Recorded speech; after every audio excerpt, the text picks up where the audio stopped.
Kabumba. Original.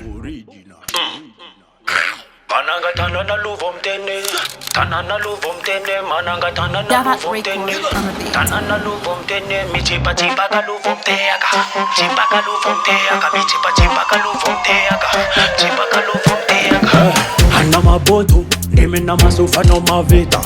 Cheri ndio maloto, foma yita no tikita kita. Hala ndio kama yita na umanjare, chimabuza na are.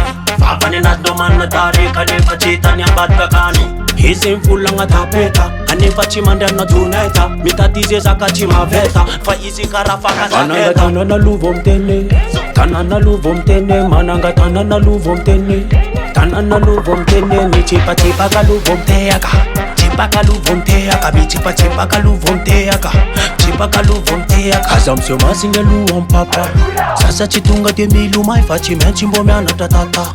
Haina chara kona maaiva na wasatona bavata. Nena ketiki chimenchi sofai, fajali bomira mtanda. Familia manala ralai, wala nana tabata nana kiss na wing fatin chawakwe.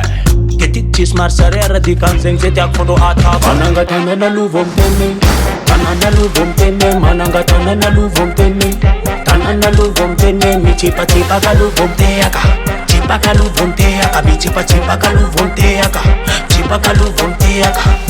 Chisaka ntonton sola mayita manafu mapasa bogoside. Isi falani vola kanefa minaza nitisi lova pare. Mukari na yumbo wanine, sakafu na yumbo lanine. Kovava na yumili vula ngatangana na bufa sora no katafe. Zenye kizala ramafeke, zenye kizala ramafeke.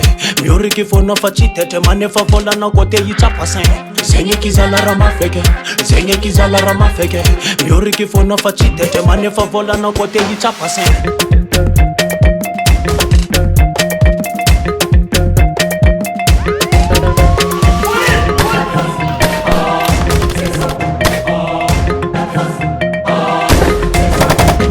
Tanana luvom tene, tanana luvom tene. Mananga tanana luvom tene, tanana luvom tene. Mi chipa ka luvom teaka, chipa ka luvom teaka. Mi chipa ka luvom teaka, chipa ka luvom teaka.